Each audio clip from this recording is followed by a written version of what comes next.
nandito ka pala, kuya. Oo, wala akong pasok eh. Ikaw, baka malaglag yung tuwalya mo. Oo nga eh. Papasok ako eh. Papasok ka ba? Kaya, ligo ako.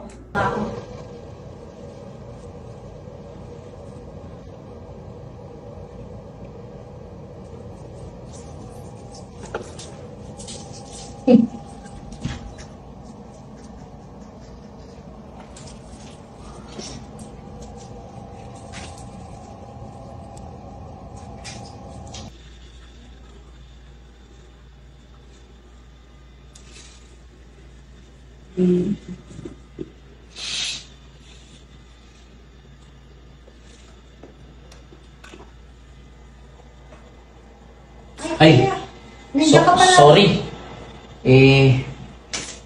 Pasensya ka na. Hindi na talaga ako nakatiis eh. Binuksan ko na. Bakit naman hindi ka makatiis? Paano ba naman ilaglag mo ba naman sa harap ko tong panty mo eh. Nagustuhan mo naman. Alam mo, hindi na ako magpapaligoy-ligoy pa. Talagang nakuha mo yung attention ko. Di ba, may boyfriend ka? Alam ba ng boyfriend mo yung mga ganito? Matagal na kaming wala. Sigurado ka? Hindi ka updated ha.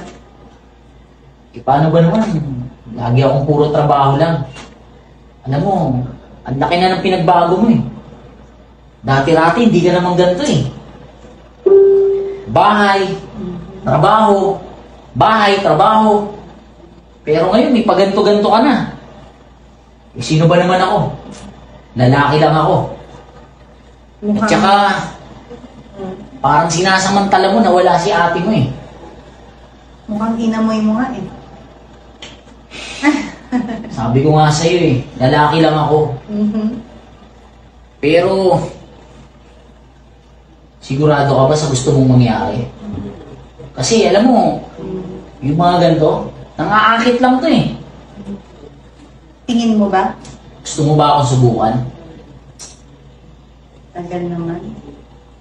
Pero, paano si ate mo? Paano pag nalaman niya? Hindi yan malalaman. Malalaman lang yan kung sasabihin mo. Sasabihin mo ba?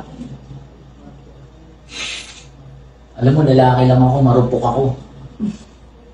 Pero kung magkakasundo tayo, na hindi mo sasabihin,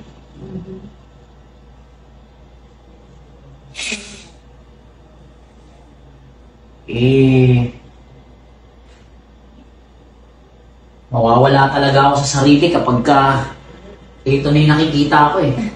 Talagang pinapainit mo eh. Huling-huli mo talaga yung kiliti ko eh. Yung kiliti mo na lang yung hindi ko nahuhuli. Paano? Ang dami mong sinasabi. Tara na. Sigurado ka ba? Sasamantalayin ko to habang wala pa si ate mo. Dalian mo na hanggat wala.